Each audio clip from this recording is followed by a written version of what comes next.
Halo guys, hari ini saya mau nge-review kalender dari Mr. DIY. Konten apaan ini, nggak penting banget nge-review kalender. Jadi ya biar aja lah, biar ada konten. Berantakan. Jadi kita akan nge-review kalender dari Mr. DIY. Walaupun tidak penting sebenarnya teman-teman. Jadi ini adalah hadiah ya, hadiah awal tahun, dan lucunya sebenarnya kalender ini sudah saya dapatkan kurang lebih setahun yang lalu. Jadi di tahun, kalau nggak salah, Desember 2023 mau ke tahun baru. Jadi antara akhir Desember 2023 atau di awal Januari 2024. Nah, jadi waktu itu saya belanja di Mr. DIY. Pembelanjaan mungkin di atas 100.000 ya kalau nggak salah. Habis itu dapat kalender. Nah, kenapa kalender ini masih ada sampai sekarang? Karena ini menurut saya kalender yang cukup luar biasa dan sangat bermanfaat. Makanya kita bahas. Walaupun nggak penting bahas kalender. Iya teman-teman. Jadi kalender ini masih saya gunakan sampai hari ini karena nggak seperti kalender pada umumnya ya. Jadi kalau kalender pada umumnya kan setahun, habis tahun, selesai. Kayak gitu ya teman-teman. Jadi kalau di kalendernya Mr. DIY, ini kalian bisa ngeliat mana sih bagian depannya. Bentar. Kalender di bagian depan. Yuk. Nah, ini bagian depannya. Mr. DIY. Ini bagian belakang. Nah, jadi ini kalender tahun 2024, teman-teman. Tetapi, kalau misalnya kalian buka, ini tidak hanya berisi di tahun 2024, tetapi juga ada di baliknya. Tuh, 2025. Jadi, kenapa kalender ini masih ada sampai sekarang di atas meja kantor saya? Karena ini 2 tahun kalendernya teman-teman. Wah, luar biasa kan? Jadi bermanfaat. Padahal souvenirnya kelihatannya biasa ya teman-teman. Kayak kalender berdiri pada umumnya. Jadi kita akan bahas dari segi desain dulu. Jadi gini, dari depannya kalian bisa ngeliat. Nah, jadi kalau misalnya kalian bikin souvenir kayak gitu ya teman-teman. Ini adalah salah satu contoh souvenir yang sangat bisa dicontoh dan sangat bermanfaat bagi para customer kalian karena pasti akan ditaruh di tempat yang terbuka dan dilihat terus teman-teman. Apalagi kalau misalnya seperti kalender, dan kalender ini 2 tahun fungsinya teman-teman. Jadi ya pasti akan dilihat terus secara 2 tahun. Apalagi kalau misalnya saya kayak gitu di kantor saya kan saya taruh di atas meja. Ya pasti kalau ada klien ya klien juga lihat. Anggapannya mereka bisa promosi secara gratis teman-teman. Jadi manfaatnya kalau misalnya kalian bikin kalender berdiri seperti ini, itu kalian bisa mempromosikan produk kalian. Karena barang-barang seperti ini pasti akan lebih banyak digunakan.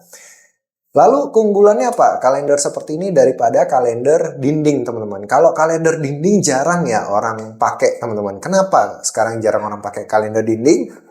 Pertama menurut saya males masangnya, males copotnya, males untuk ngepakunya. Habis itu males untuk ngerubah tiap bulannya. Tiap bulan kan harus putar ke belakang kayak gitu ya teman-teman. Males banget. Dan kalau misalnya di kalender dinding itu orang males ngeliat ke dinding, daripada harus ngeliat ke dinding, mending lihat di komputer, mending lihat di jam tangan, mending lihat tanggal di HP kayak gitu ya teman-teman. Tapi kalau misalnya ini biasanya ditaruh di atas meja kerja teman-teman. Jadi lebih gampang dan lebih enak dilihat. Kalau di dinding biasanya lebih males orang. Apalagi kalau misalnya ruangannya tuh udah estetik seperti itu. Kalau mau ditambahin kalender dinding rasanya males banget ya, mengganggu estetika. Apalagi harus masang paku seperti itu ya teman-teman. Jadi menurut saya ini adalah desain kalender yang unggul. Jadi di depan ini ada covernya Mr. DIY. Nah, jadi ini Mr. DIY, ini Ibu DIY. Mirs DIY, enggak bercanda. Jadi nggak tahu nih siapa, tapi kalian bisa lihat dari segi desain sebenarnya biasa ya, nggak yang mencolok banget. Tapi mereka tuh mungkin ingin menampilkan bahwa Mister DIY itu tersedia berbagai macam perkakas kayak gitu ya teman-teman. Tapi menurut saya ini dari segi desain masih kurang. Jadi kayak penempatannya tuh ya udah asal tempel aja pokoknya kayak gitu ya teman-teman. Terus dari belakangnya kalian bisa lihat, nah di belakangnya ini ada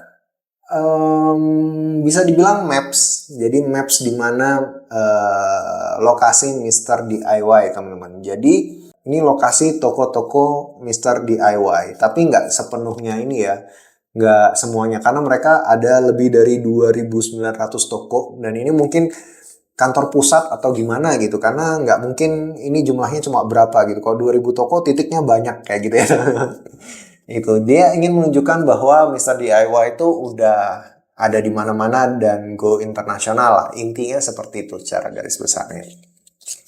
Lalu kita buka. Nah, di halaman pertama ini ada secara desainnya ini mereka memperlihatkan tanggal di setiap bulan selama 1 tahun.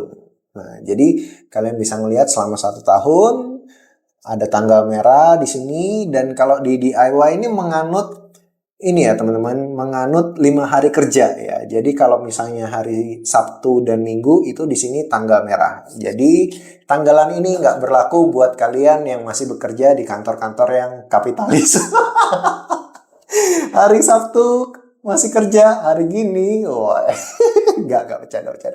Memang beberapa lini bisnis memang harus masuk di hari Sabtu ya teman-teman, tapi ya itu sebenarnya derita kalian sih. Nggak bercanda.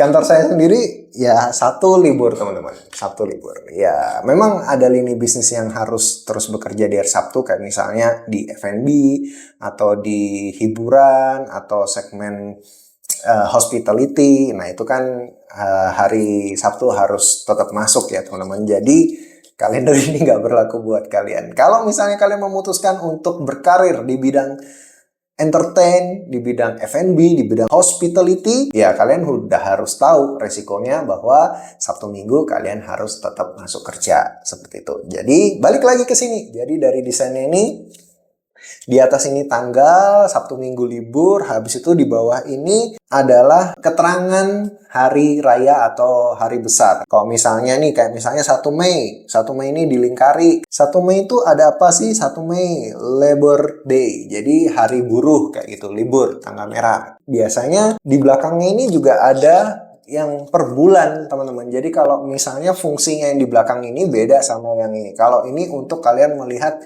POV selama 1 tahun teman-teman. Tapi kalau misalnya yang ini kalian melihat lebih detail selama di 1 bulan. Jadi misalnya kayak di bulan Januari, terus kalian isi kalau misalnya kalian ada meeting atau ada apa, atau mau ketemu apa, ini sangat berguna kalau misalnya kalian mau nge-remarks ya teman-teman. Jadi kalian mau remarks di tanggal-tanggal tertentu, kalian bisa tuliskan di sini. Terus kalau ada catatan, kalian bisa tuliskan catatan di bawahnya.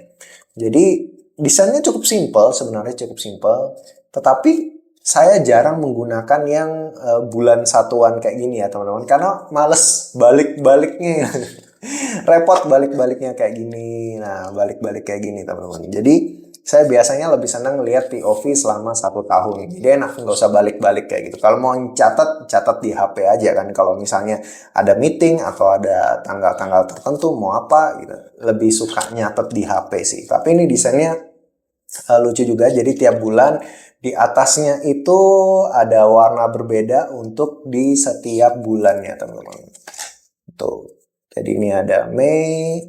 Jadi kalau misalnya dibuka sini Mei, ini September kayak gitu ya teman-teman. Juni, terus dan terakhir ini Juli, seperti itu.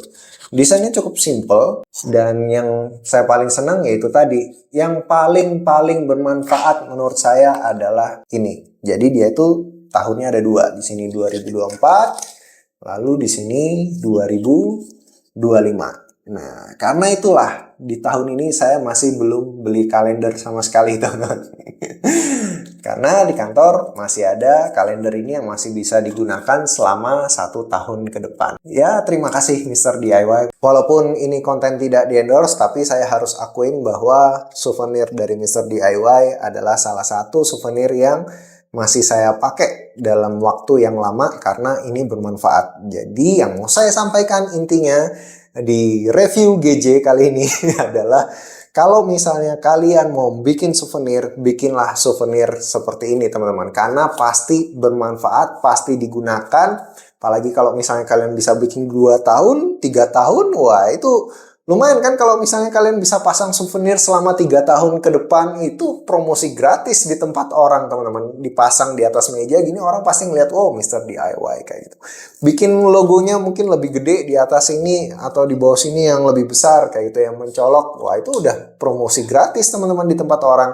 Karena souvenir seperti ini sangat-sangat bermanfaat kalau menurut saya pribadi. Daripada kalian bikin souvenir yang kalender gantung. Wah itu biasanya kalau kalender gantung, saya dapat kalender gantung secara pribadi ya mungkin saya buang ya teman-teman. Karena males banget masangnya, sumpah males banget.